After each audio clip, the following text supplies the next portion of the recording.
Sustainability Policy Committee. Attendance. Mrs. Geiger. Here. Mrs. Edwards. Mr. Benson. Here. Mr. Sorensen. Here. Ms. Vetter.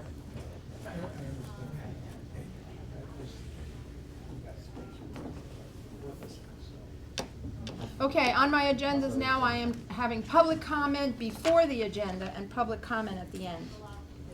So that's just something that I felt would help, because some people had come to meetings and said, we'd like to comment before decisions are made, before resolutions are passed. So you just see public comment at the top now. So is there any public comment? Okay. Okay, we're gonna move into our reports. Carol and Steve Stewart, Office of Sustainability Monthly Report. Okay, so for the energy management for Sullivan County facilities, I'd like to ask Heather to give a report on the solar PPA. There was an email that was sent out to the legislators last week, and there was a press release actually went out yesterday with regard to Solar City's application for the adult care center site for the solar farm, and the site was selected as part of the New York Sun Initiative. I'm supposed to say this. This is from NYSERDA. It's part of the governor's. New York Sun is a $1 billion initiative of Governor Andrew M. Cuomo to advance the scale-up of solar and move the state closer to having a sustainable, self-sufficient solar industry. Were you mandated to say that? We're making the announcement. So the award is to Solar City, who is the installer. The dollar value of the award is $900,000 over 2 years. That goes towards the capital costs of Solar City's investment. Size of the system projected right now would be approximately 2.4 megawatts, more than enough to basically take care of the electrical needs of the adult care center, which I believe is our largest electric consumer due to the electric heat that we use in the winter time. Basically, the big benefit of having this site in particular is that because the adult care center has such a large demand for electricity, we're able to get behind the meter for the entire usage of the electricity produced by this system. What that does is that eliminates the delivery charges that we would otherwise have to worry about from NYSEG. So we would no longer be, under an agreement, we would no longer be paying the NYSEG delivery charges. We would no longer be paying supply charges to our third-party supplier, which is currently Integris. We would be paying directly to Solar City at the rate that is actually, been basically, subsidized by the $900,000 award through the Sun Initiative program, which makes it more competitive. So at that, this is all announced at the very end of last week.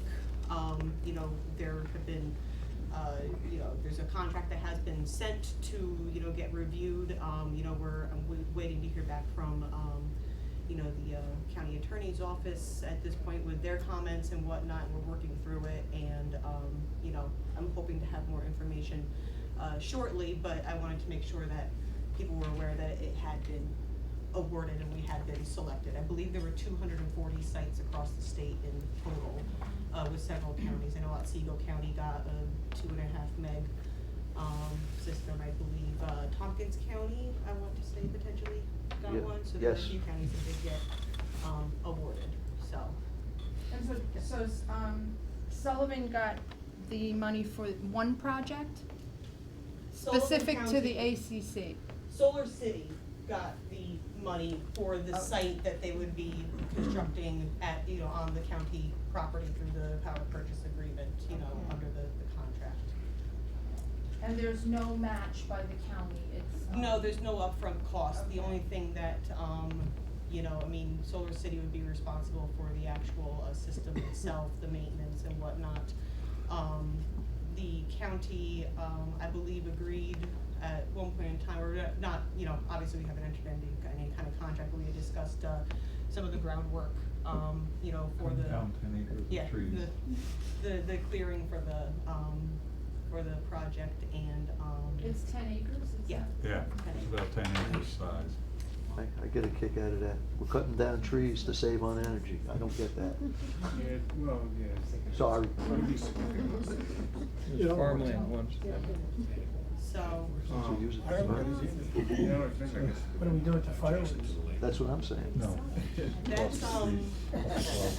that's my spiel, and I don't know if Okay, you guys great. had anything to add about tower purchase agreements in general, but, What do you do with the you know, it would be something that we would have to, look at discussing, you know, in the coming weeks and whatnot.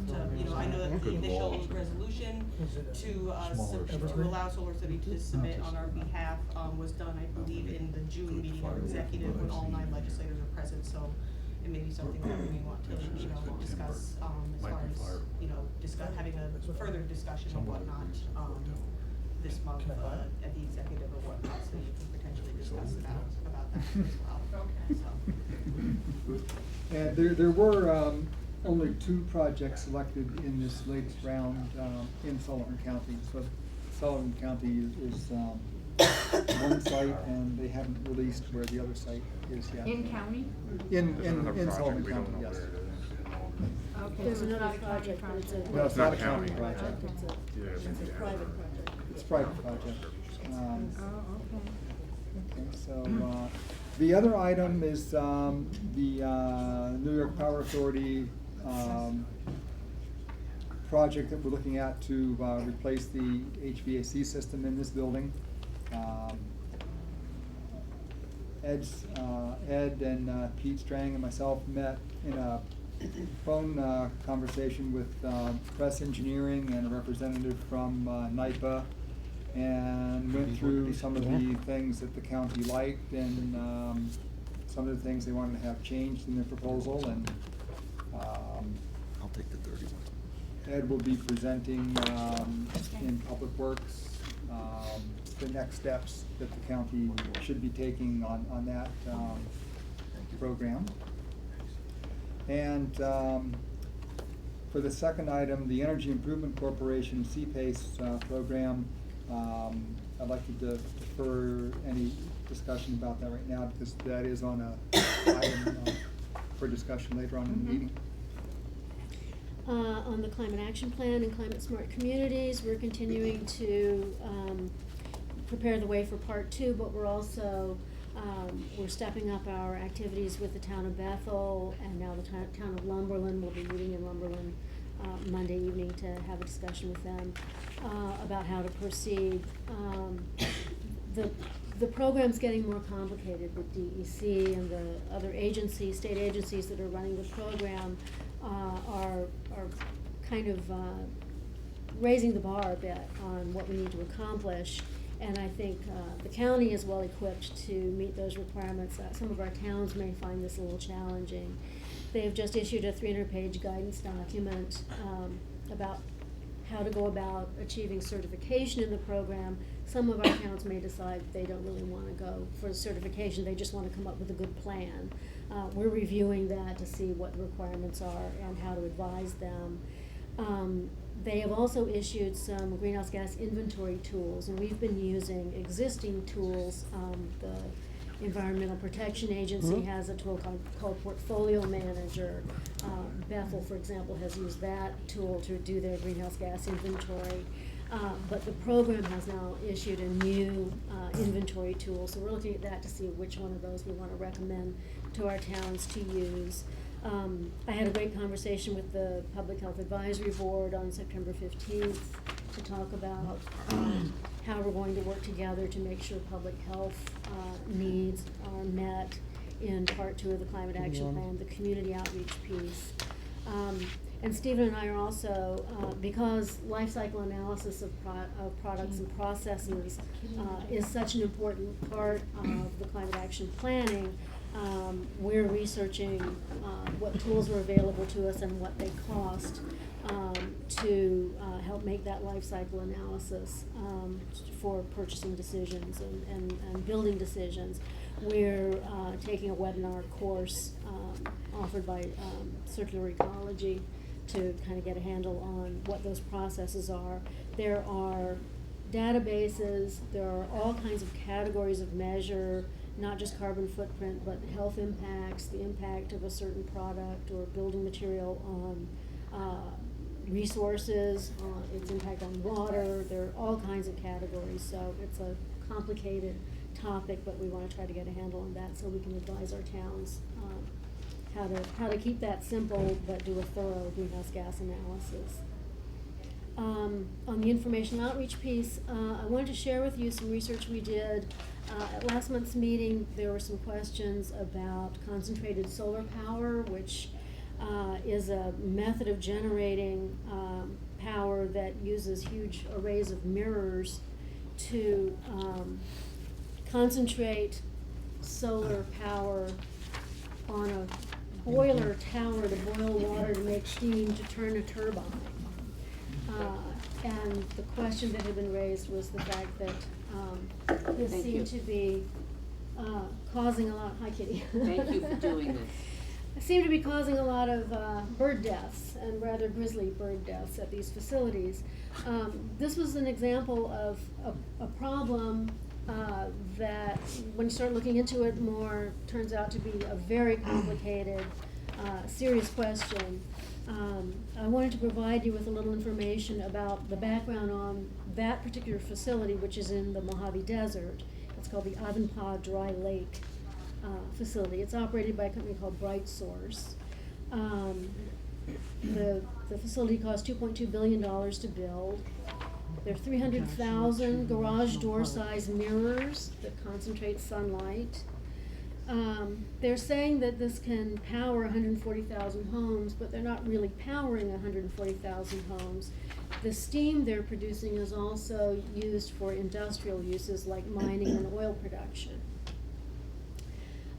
So they're looking to build another plant at the Joshua Tree National Park that'll be an even higher boiler tower, a bigger plant, but that's on a major migratory bird path. So the permitting for that may be delayed because the Audubon Society and Fish and Wildlife have gotten involved to say, is this the best place to put this and the best technology? One of the things you always hear when this kind of issue comes up is whatever the industry that's being asked about bird deaths always says, well, but cats kill more birds and more birds die by flying into buildings and more, which is kind of it may be true, but it's also a distraction from the real issue. But I wanted to give you some data on bird deaths from various causes. 5 billion birds die in the U.S. every year, up to 1 billion from flying into buildings, 60 million from colliding with cars, 67 million from pesticides, and so forth.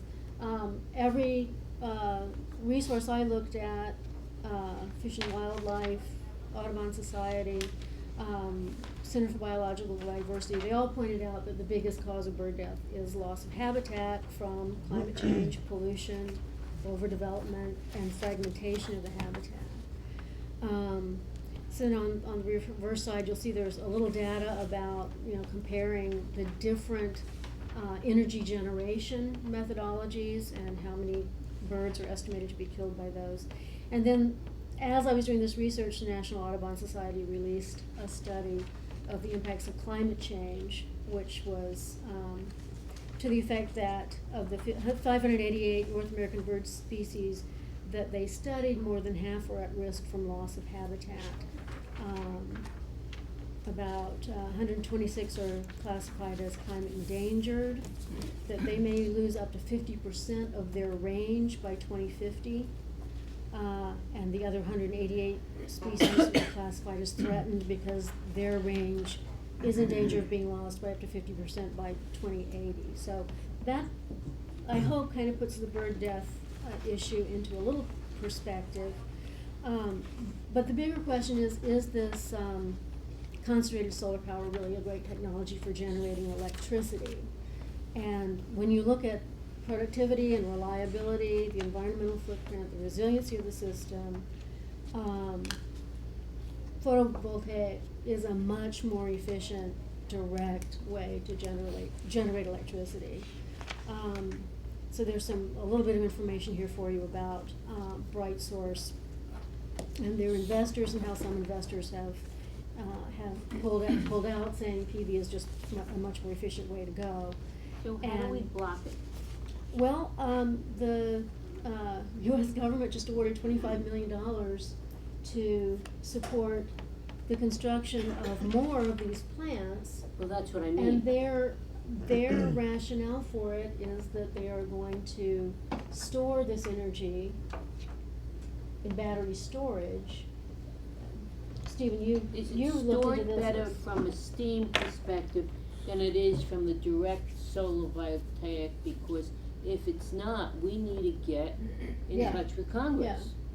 But is They're it- storing the heat, right? They're storing the heat. Yeah, so, So they can have a nighttime run in a generator to produce the electricity. Still though, it is a Department of Energy initiative, this latest 25 million, so, contacting your, federal representatives would be the way to, Carol, voice. could I ask you a question? yes. Is this, concentrated solar generation Mhm. utilized in climates like Southwest, where it's really hot, or could it be anywhere used? And, you know, just so that we're clear, the solar array that we're talking about here in Sullivan County is Mhm. your Yeah. conventional, so Nothing to do solar with it, yeah. voltaic. I Mhm. have it on my farm, it's Mhm. nothing like this. Mhm. So I'm Yeah. just wondering, this is proposed for warmer climates or anywhere? I think most of the plants I saw were in California or. Most of the Arizona. plants Yeah. are, but concentrated solar power could be used in Could any be. climate, Mhm. because it's a different method of capturing the sunlight and enhancing it through the use of the mirrors so that it becomes more concentrated. So is it a more advanced, technology, or is it something that's used for bigger industrial production of solar? Is it used in other countries in the world also? That would be another Mhm. question. Well, what I found, you know, with Iberdrola, which is the biggest utility in Spain and which is the owner of NYSEG, they pulled out of it saying it's just useless, and they've recommended that it be abandoned in Europe. So can we have a resolution coming out of this committee to go to our federal representatives to block or Or to put a say, yeah. moratorium or something further than that? We would be happy to draft something like that if you would like to do that. That's up to the I don't committee see the to- harm in that. Mhm. I would have to do a little more research, I think, Mhm. on it. I don't know if it's, Mhm. yeah, I don't know if The it's birds are a falling out of the specific sky, that threat or their- not. Their wings are put on fire, My cat's gotta eat. you know, I mean, thousands I'm of sorry, I birds had are to say it. falling out of the sky, their wings are set on fire. Cheap. Yeah. I it's paid pretty for They're different. not Iberdrola. just flying into something. If you'd like us to research it further, you wanna know Yeah, I if don't it's, have a if it's problem in with place that. in other countries, where in the US? It is being used in other countries. 2:30. Who has- Who's that? It's not So me. yes, please I'm here. research it and maybe come forward with Stand a by, Nancy potential McGraw. resolution. Hi, Nancy. Stand by, Nancy. So share, any of you, Not a share your radio. questions with us and we will keep researching this. You want copper? Nancy, we're Gibson just before finishing November. up the, You understand? Office Absolutely. of Sustainable Energy Monthly Report, so we'll be right with you, okay? Okay, thanks. So a couple of other things we wanted to let you know about. We hosted, in collaboration with Catskill Mountain Keeper, an informational presentation on Tuesday night about community choice aggregation. The town of Bethel hosted this, all of their town board members were present. We had two speakers, Jen Metzger, who is a town councilwoman from the town of Rosendale in Ulster County, and Paul Fenn, who's considered to be the inventor or father of this idea of community choice aggregation.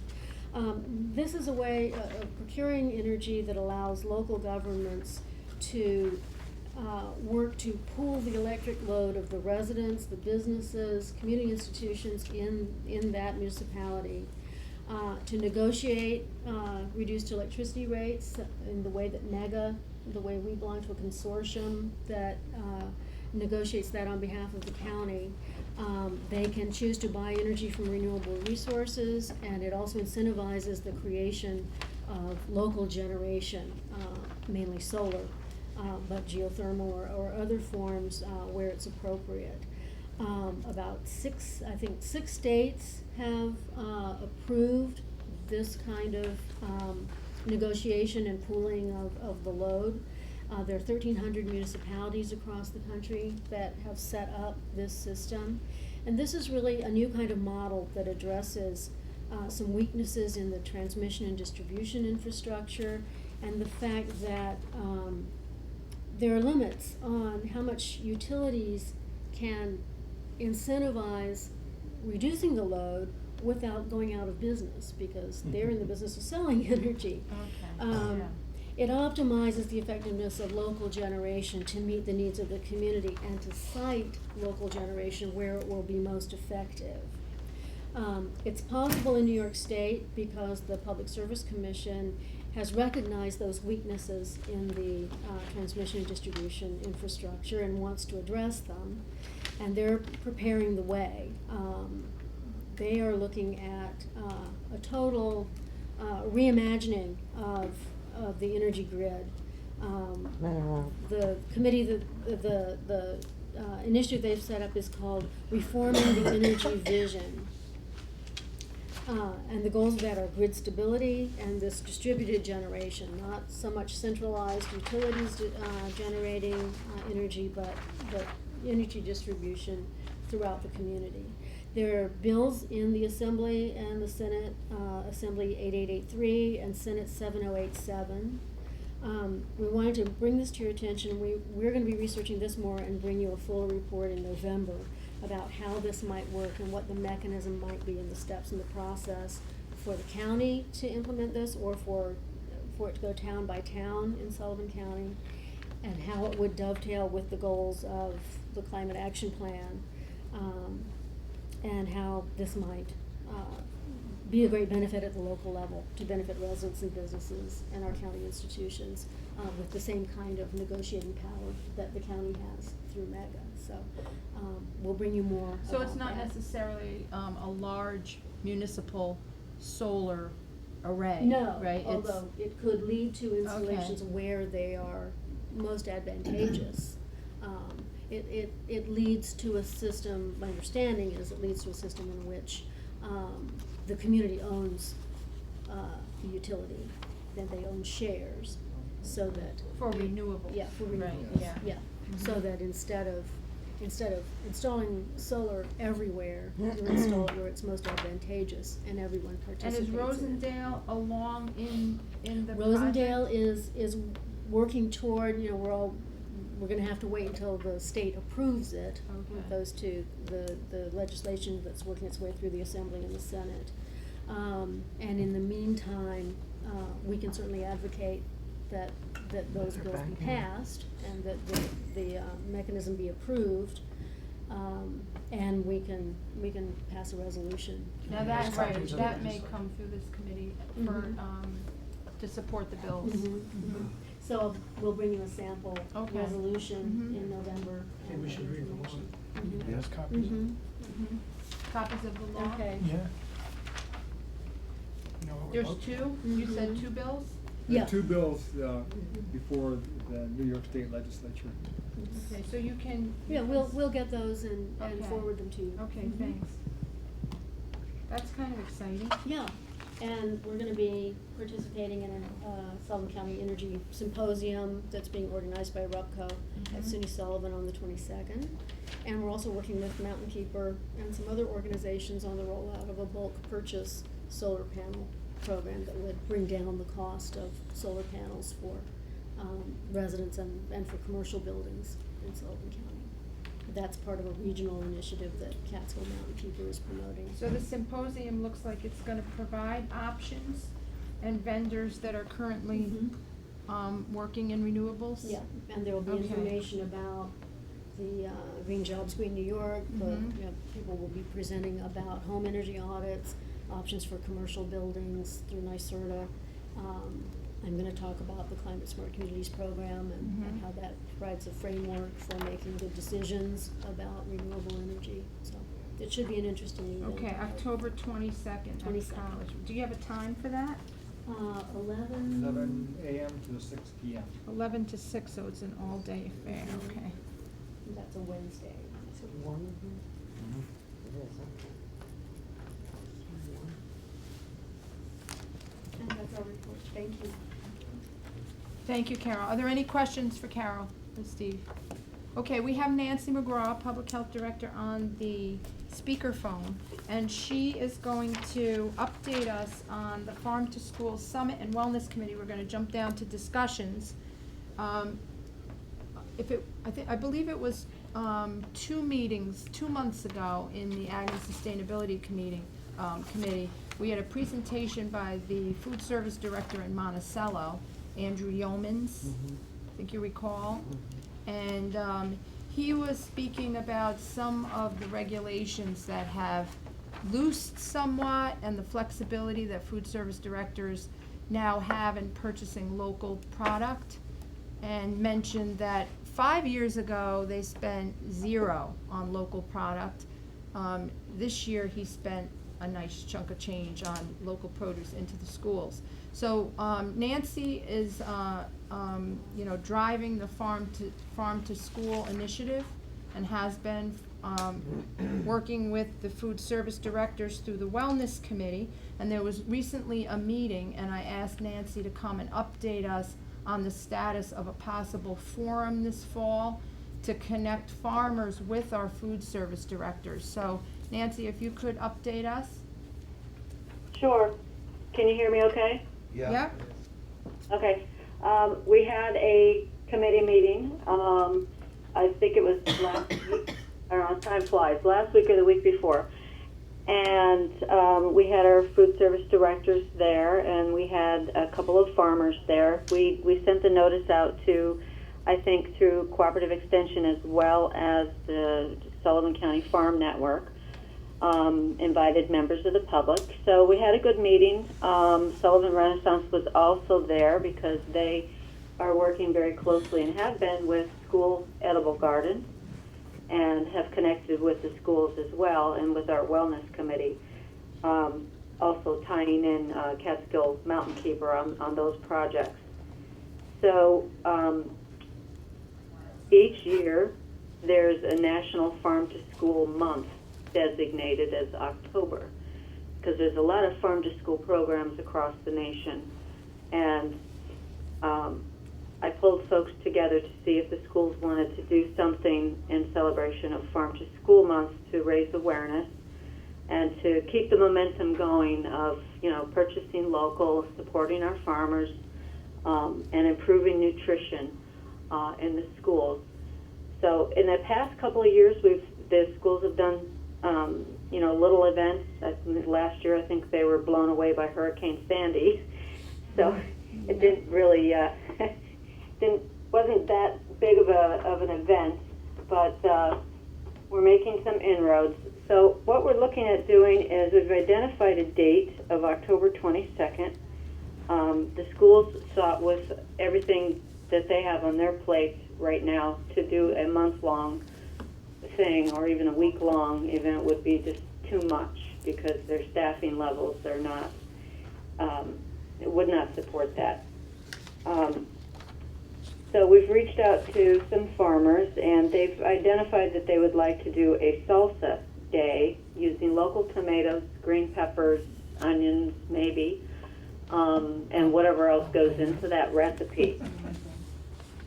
See, I'm not a cook, can you tell? Garlic, garlic. Garlic. So we've got at least one farmer that's willing to donate about 200 pounds of product, and we're reaching out to a couple of others. We might be able to use some of our grant money through the Rural Health Network for our wellness initiative to support, because we can't just continue to rely on donations to support a farm to school effort. We really need to try to make this work. So we were given approval, and I think the next steps remain to be put into place. I know that I got a call earlier from Denise Frangipani, and she is working closely with Cooperative Extension to see if it would be possible to use the brand new community kitchen to support this event.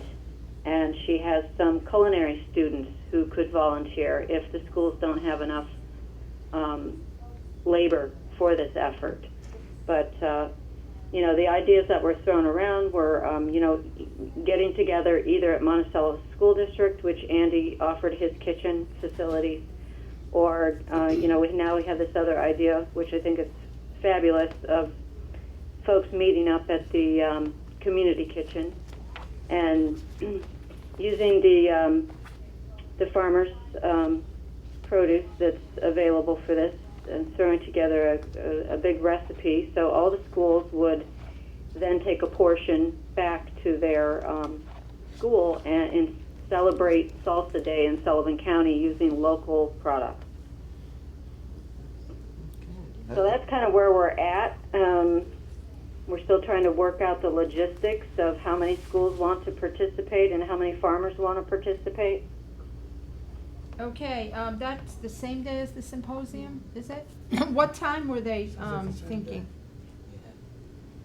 We haven't gotten to that point. Oh, you mean on October 22nd? Yeah, October 22nd, it's the same day as the Renewable Energy Symposium at the college. That's 11 to 4, you said, Carol? Yeah. Oh, 11 to 6. Yeah, I don't know that they've decided. Each school district may have their own, set their own time, because they would need to work it into the school day and around their lunch period. Okay, I just had a question. I know when Andrew Yeomans was here, he had given out some information on food procurement and the policies, and talked about flexibility that the food service directors may be able to find in reaching out to farmers. So would that be a part of that Salsa Day, or, because I'm thinking a more informational forum where farmers come in to understand what actually the policies in the schools are and what they're able to provide. Well, I think it will be dependent on each school district, and I know that Andy and I believe Dawn from BOCES were planning on attending the superintendent's meeting. I believe it's tomorrow. Okay. And to discuss, their policies and what they would be willing to allow us to do in connection with celebrating Farm to School Day. Okay, that would be good. And I'm thinking at some point, to bring in the farm community to kind of understand what the food service directors have proposed. We could. Yeah, with the Michelle farming was thing? involved with the call. I wasn't actually there, but I know that was her end. She was working on trying to connect with the farmers. Mm-hmm. So the Salsa Day event is great, and then a next step may be to educate the farmers on what the schools can accept locally from farmers and how we would do that. Nancy and I, 2 years ago or so, we had discussions about how does a farmer prepare his produce to go to a school. I mean, if he can plant potatoes and provide. And I think Andy had touched on that in the Ag and Sustainability meeting. So maybe if you could get some information from that superintendent's meeting, and then at some point we could have a forum with farmers and food service. Yeah, we could do that at They could Cornell. exchange ideas, right? Probably, yeah. Okay, Like a maybe in workshop. November? Yeah, maybe a little later.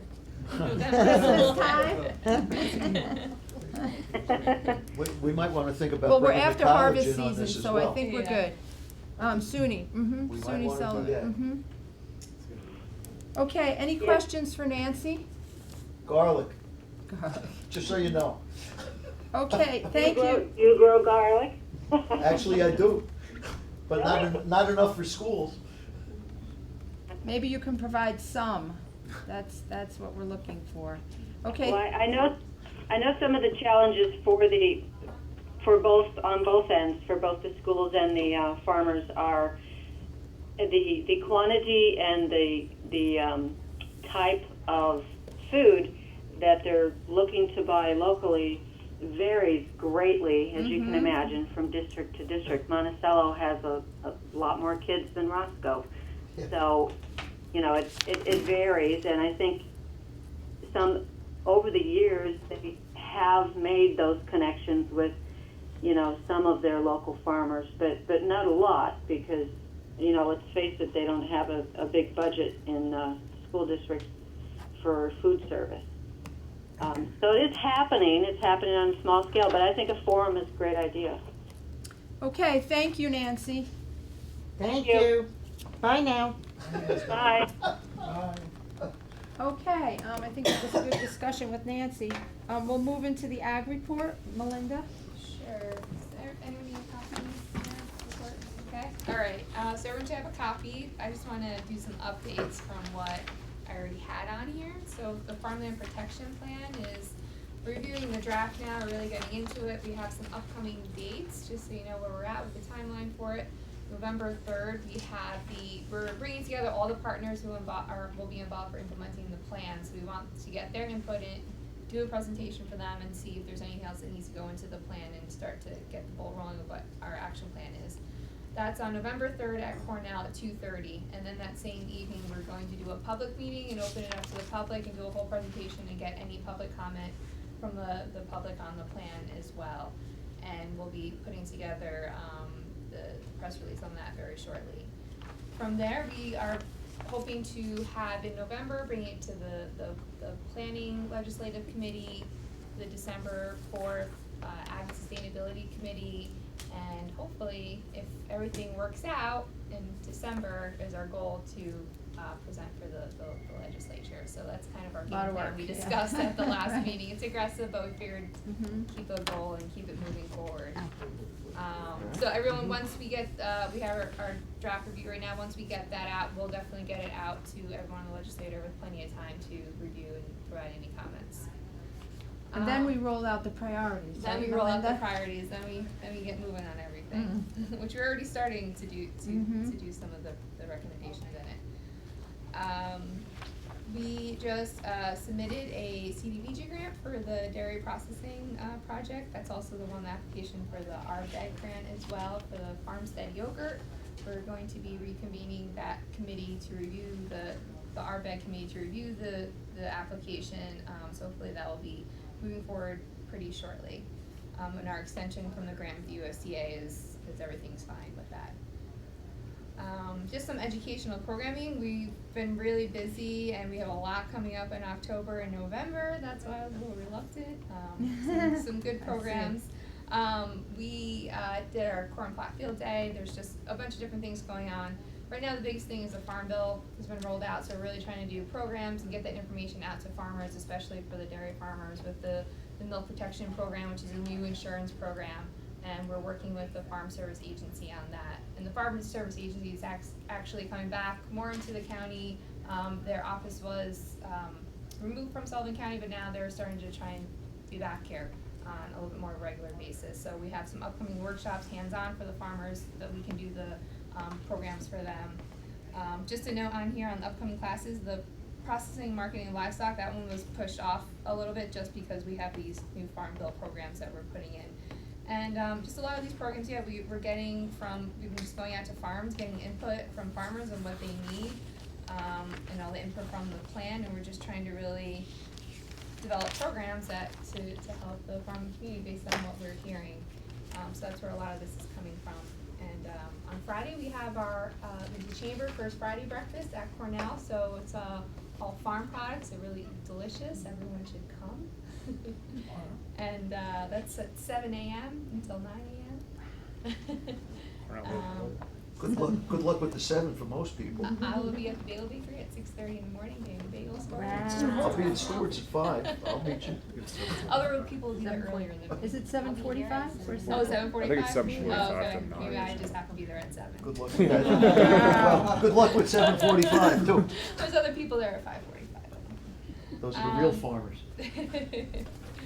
And yeah, that's pretty much it. I don't know if and the ag districts, they were approved from ag and markets, and those letters are actually going out today to the farmers. Could I ask a question regarding the Farm Bill?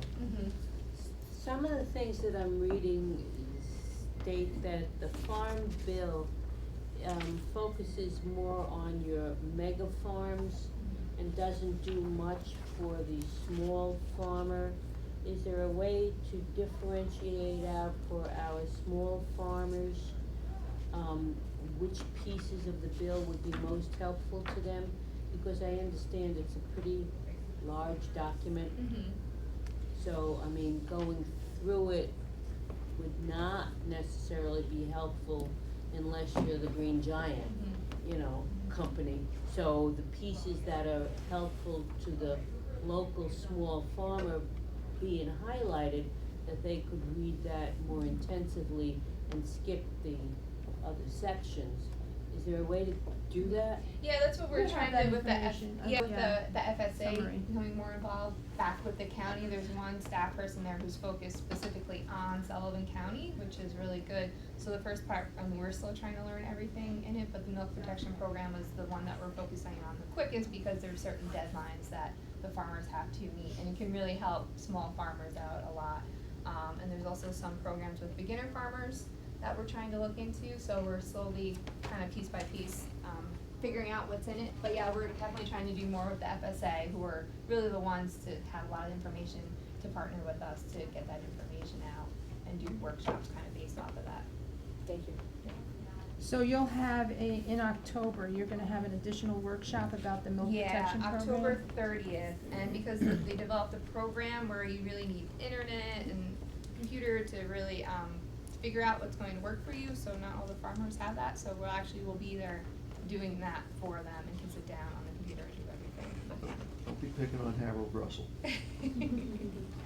And that's not addressing the milk price. I right? know, it's an insurance Yeah, coverage, but. exactly. And I just had a question about October 16th, the processing and marketing of livestock. Yep. Is that tied in with the red meat and the marketing of? Yeah, well, that one's going to be postponed just because everything that's coming up, but yeah, we're just doing different programs based on, for marketing of livestock, to learn about different, the regulations, and that will be based off, you know, to help, farmers who do wanna use red meat processing facility. I know Jen and I talked about it a little bit, so, yes, we'll continue to do more programs like that. And Melinda and I had talked about with the Ag Advisory Board, bringing in a priority of the marketing and the branding, you know, in preparation for production from the red meat plant, so maybe that piece, could be tied in as well, that information. Are there any questions for Melinda? Okay, Jen, Flad has come from the IDA to give us an update on the red meat facility. Yes. We did hear this morning a little bit from Jen Berlinski. I know she was at CED and, I think she had a pretty brief update. Yes. From what I said. Yes. So I'll be brief too. The major development on the red meat facility is that the, construction work is underway. Our building contractor is Building Ross and Associates, and they're out of Middletown. And I was at the site this morning. They're not building the building yet. They're doing the foundation excavation. So they've got the building ordered, I believe, so hopefully as soon as that gets in, they can start with the actual construction of the building, but right now they're doing foundation work. Oh, no, No, I'm thinking of that's the something food else. hub. Do you have an Like a operator food hub. as of yet? No, we haven't, so that'll be later in the process. We'll do our request for proposals for an operator. So I'm working on drafting that. The advisory group that we convened, will give more input on that, and then, and we'll issue that later in the process. So, again, I know I always say it, so I'm sorry to sound like a broken record, but if you know of people who are interested in any part of the operation of the facility, please let me know. I'm drawing up my list of RFP recipients, and I wanna make sure it gets out there to. And what to part everybody. would that be? The market, not the marketing part, the operation? Any The part of operator. it, so, cause what we Okay. need is someone who can slaughter, someone who knows business, someone who knows regulations, so, you know, local folks in any of those areas. Is there a possibility, I think there's a Cobble Skill meat processing school, right? Mhm. Is there a possibility of linking with them? Certainly, I have them on my list to make sure that they get the RFP when it goes out, and hopefully we can continue to forge relationships with them. I think that that's a pretty, it's a few weeks. I don't think it's a full semester course. I'm not certain, but it's, Yeah, I don't think but it's so a pretty either. basic level. It's a quarter So- course, what they call it. It's a half a semester. Okay.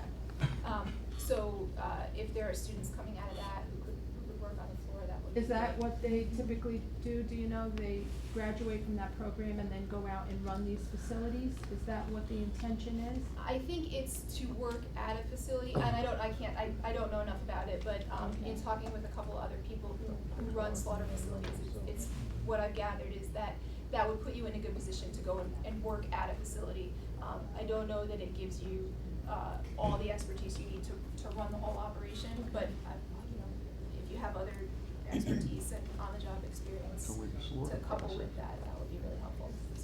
And I guess my big question is, as far as the marketing and the branding of the meat, as the idea is working on the construction of the facility and the operator, and then that would be up to, you know, either county planning department or, you know, Cornell, to put that piece in place, right?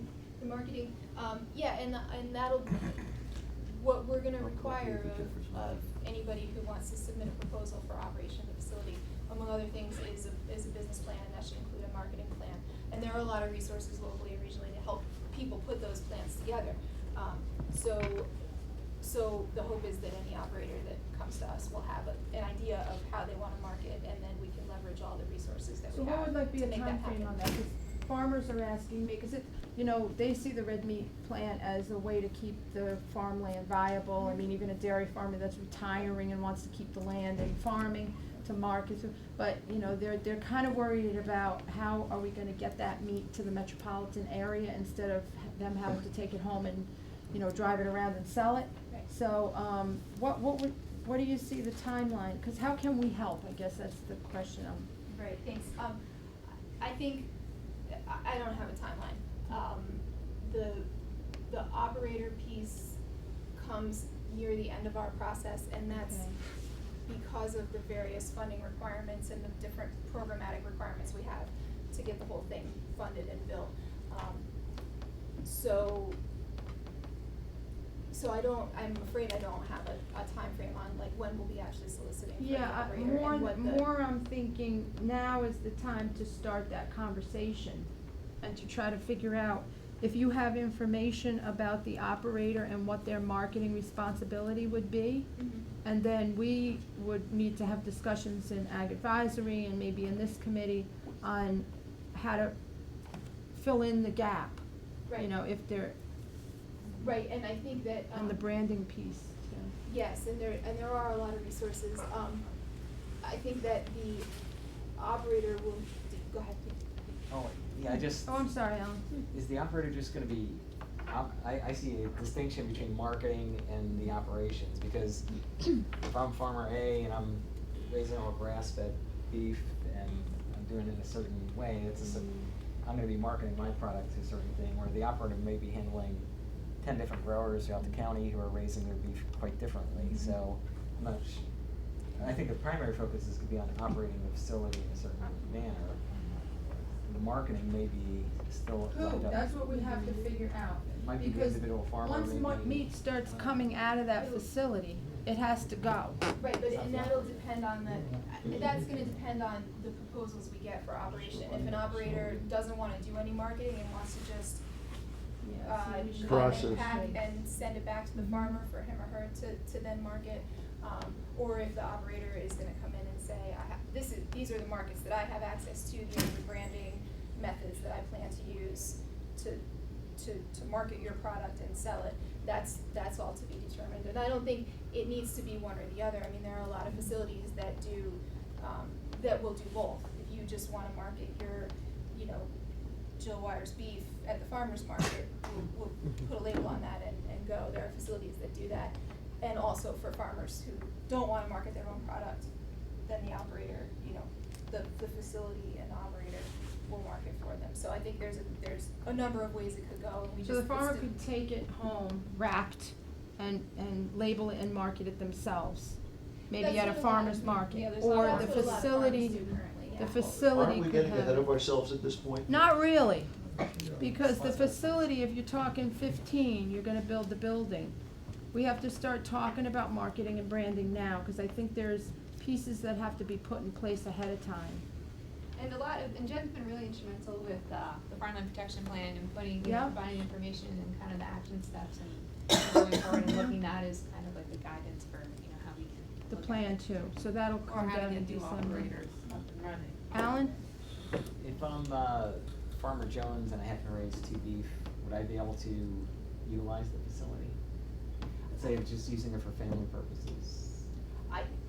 Again, it's gonna be up to the operator, but yeah, the facility will be, our one requirement is that the facility has to be USDA inspected, so, so any number of users could then use it if that's what the operator Jesus. chooses, so, yeah. Okay, thanks. Well, that's why I See a think we're. market for that. Yeah, but I mean, that's why I think we're getting ahead of ourselves. We have to wait until we get an operator to find out what's going on. But we should get an operator sooner than later. Well, yeah. I agree with you. Right. Otherwise you have the building sitting there with no operator. Right. Or you have farmers thinking that they're gonna be able to sell the meat, and they're gonna be told we don't have a market for it. So, yeah, okay, we'll have that discussion, thank you. Any questions for Jen? Thank you, Jen. Okay, and the last discussion, the CPACE program. Carol and Steve can fill us in on that, and Ira and Sam, we're looking at the legal end of it, to kind of analyze what the implications are if there's default, right? And what the legalities are for the county. So, okay, Steve, can you just fill us up? After last month's meeting, we did go reach out to Kate Schmidt of Orange County Planning to learn about their process in adopting CPACE.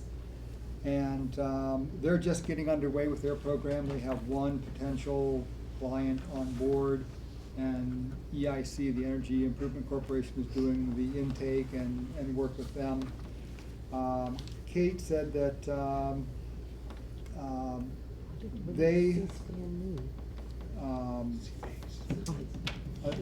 the county, Steve, I'm sorry to interrupt you.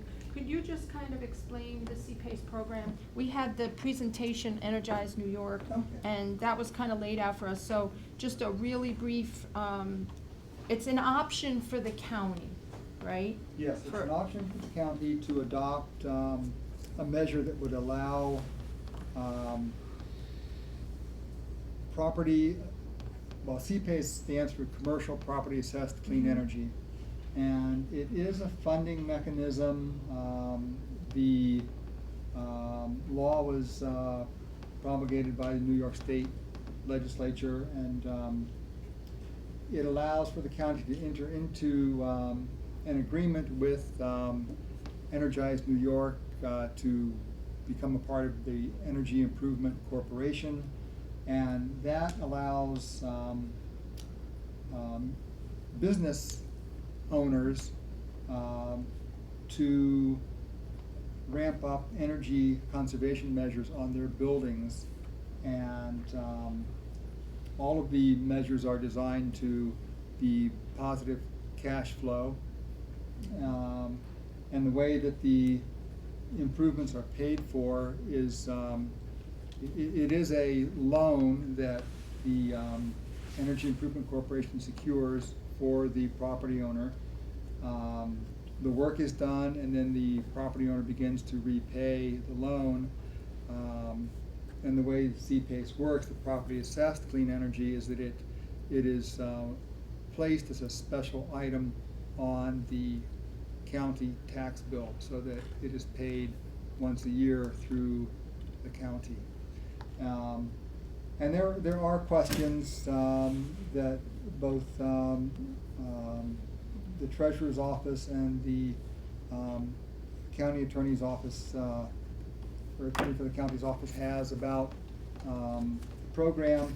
So, this isn't something that needs to be passed right away. There's no deadline or time limit, and we just want to make sure that everyone's concerns have been addressed and taken care of, and then when we're at that point, the county Right, could so it's move an option, forward. we're just in the discussion stage right Right. now, and Sam and I had discussion about the legal implications if a business owner should default on paying the loan back. What are the implications for the county? I understand that there could be a foreclosure proceeding.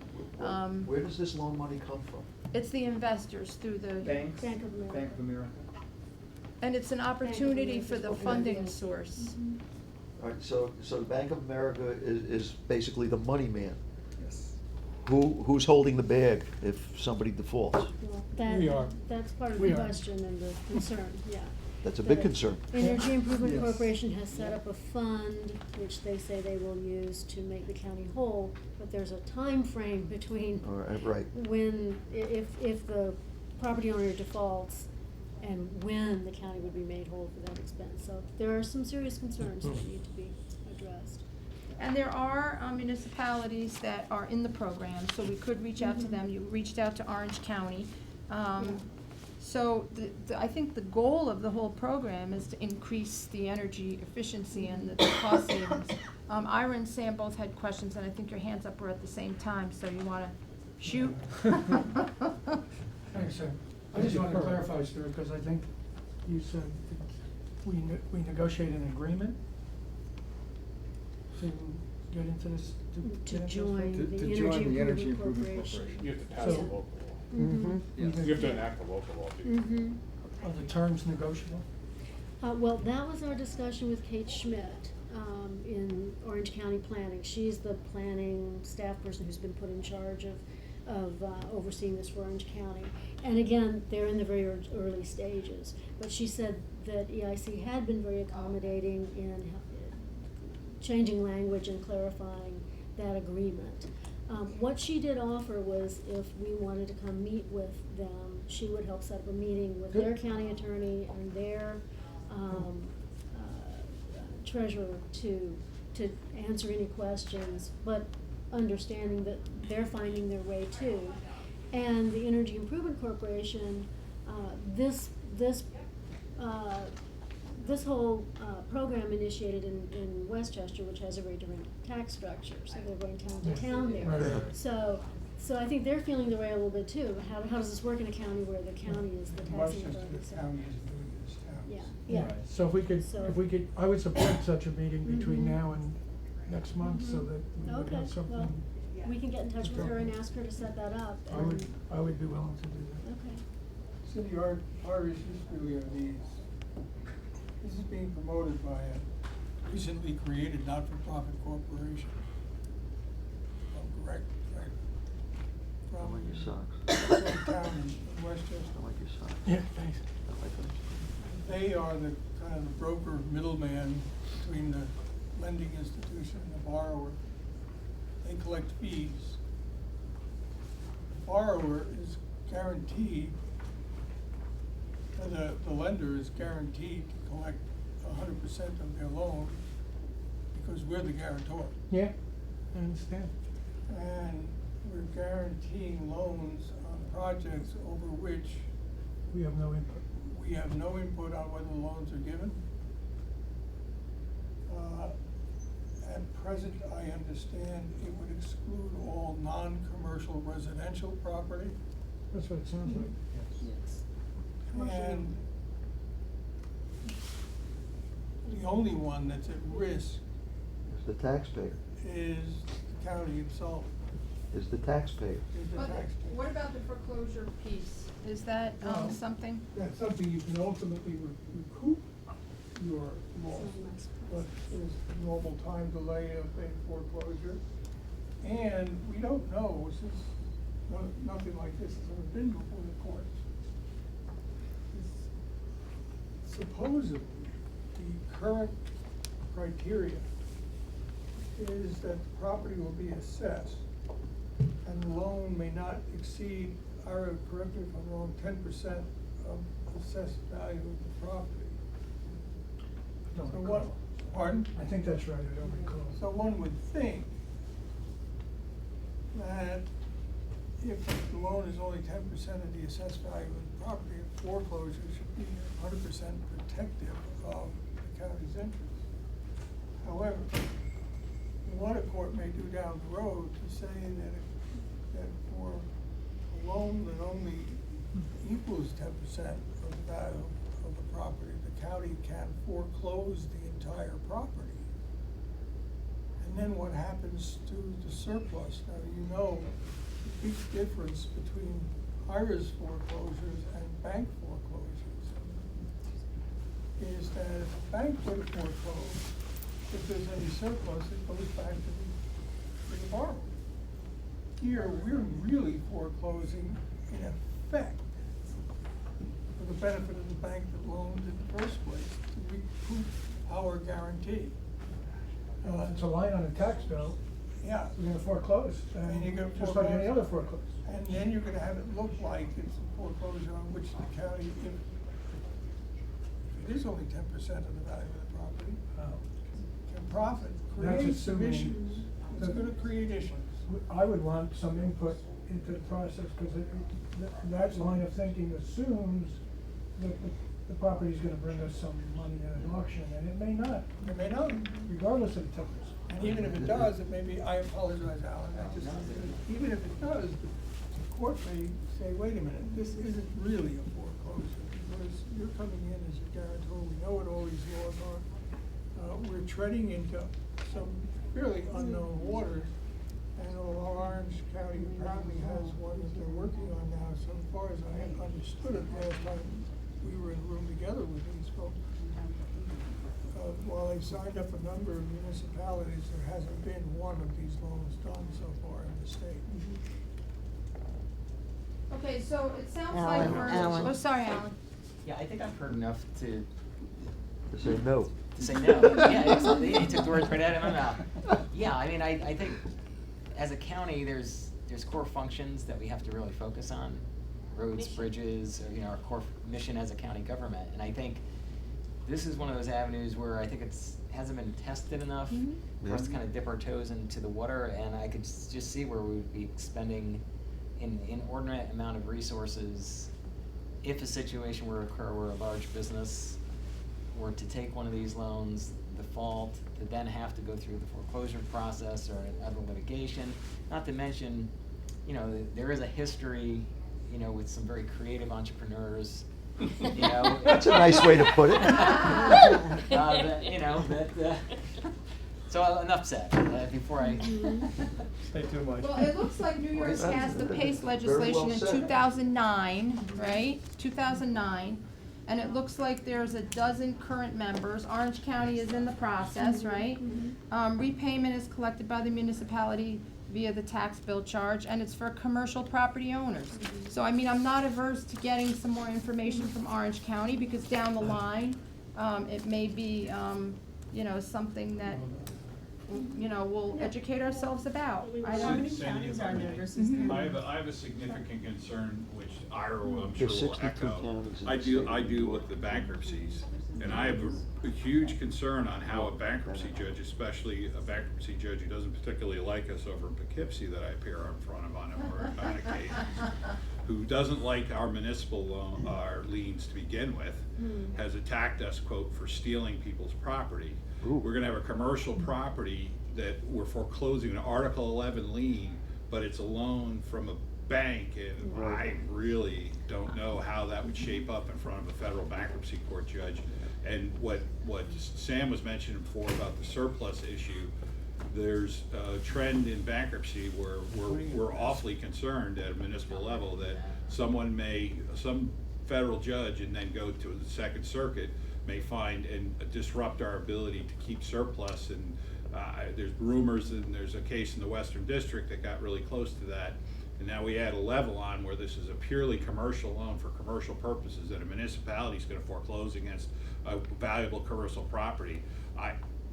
My general impression is that a bankruptcy court judge would not hold us in very good favor if we went to foreclose that, because I know for a fact that a savvy commercial person who would entertain this type of, would absolutely drop bankruptcy chapter 11 before they let us foreclose. Sure. And then we're fighting this fight in front of a bankruptcy court judge. With that in mind, I think it's important that we don't waste our time and energy, which converts into dollars, into looking into this further, I think that we, would be wasting our time and energy, which converts into manpower hours. I think that we ought to let this one go. Okay, what's the consensus? I'm willing to get more You had something? information from Orange County, but, I was Angela? just, you had said there's so many members now, how many were towns versus counties? I I didn't know. I if you don't had know, that I don't set have up. that And then information, it's not if listed. in the other counties where they go through the towns, then the town is the one that is then paying, would have to be doing the the court work and things like that. Motion to let it go? If it's on the county bill, would we be paying the town for the town to then pay the bank?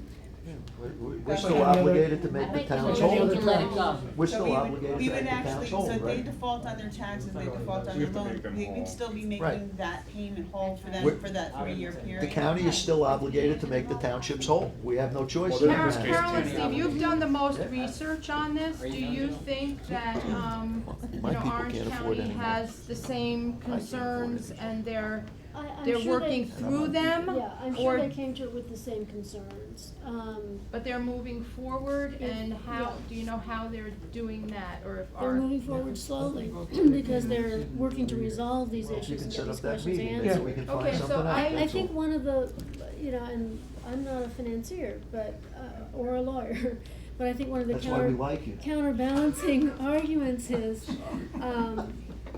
is that because of that risk of foreclosure over something that is a loan that cannot be more than 10% of the total value of the property, that that they think there's less risk that the commercial property owner will default.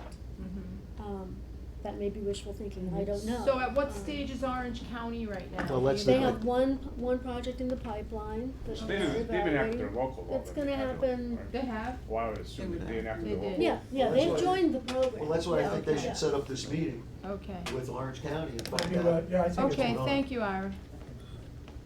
Well, I make a motion. We will try to set that up and, Yeah. you know. Ira's willing I'm to meet familiar- with them, so I think I'm very that's familiar fine. with my My counterpart down comment. there, as well as their county attorney, so let's go talk to them. What's the harm? I'm saying if that's what the committee wants. I'm still skeptical. I've Yeah, been saying that. that's all right, but we'll get a little more Skeptical is good. information. I have nothing better to do. They've moved forward with this discussion. Just address your concern. Okay, consensus to allow Ira to meet with Orange County, it's my kind, so, Yeah, fine. Orange, No, no. that's Ulster. Ulster, right. Okay, My kind's Ulster. New houses, Orange County, like now. Yeah, we'll meet with Joel Kleiman, That's better. Langdon Chapman. Yeah, but he's, I know, but he's retiring. if we can meet with him before he leaves, we'll get some information. Kleiman's retiring, not Langdon. Kleiman, yeah. Langdon It's needs a to. wasted undertaking. Langdon has other It stuff may be going on. something They we want wanna to look voice at that I think it's next a year, wasted so- undertaking. I have no vote. Okay, Vote again. thank you, we're gonna move ahead then. Okay, I think we're done. moving No ahead. resolutions. I gotta go. Did Public you get a comment? consensus on this? Because I vote no. Ira's willing to meet with Carol Taking you and with me. Steve, and, Kitty's no, Alan's no, Jean's a what? okay, you don't want, No, you don't I want think Ira they to should have a the meeting. conversation. No, I think No, they should have the Okay, I conversation. think- Wasted undertaking. I think they should have the meeting if Ira's willing to touch base with them. You don't need a consensus. Conversation, right, right. I can't tell you. We don't need a We only consensus. have 4 members here. I'm voting twice. Okay, I You wanna meet think with them? Go. Thank you. Ira will have the conversation with, is it Ulster County? Orange County, okay. It's a wasted Thank effort. you. You know, the contract Ken? gotta represent something. I wanna go back and revisit the red meat plant. Okay. Yeah. I've been watching this thing go on for way too many years. To me, it was came about because we know there's a need by farmers in Sullivan County. The IDA got involved and have put everything in play to let this happen. The main thing right now is to create a plant whereby you can create slaughter. We don't have to worry about marketing, we don't have to worry about branding. We just gotta make sure there's a plant there and hopefully they find an operator to run it. We are not gonna manage their business, it's their business and they have to make it whole. I don't care about anything else, let's get the job done. There's farmers out there waiting way too long and that's it. Enough time wasted on this thing. I agree. Any other public comment?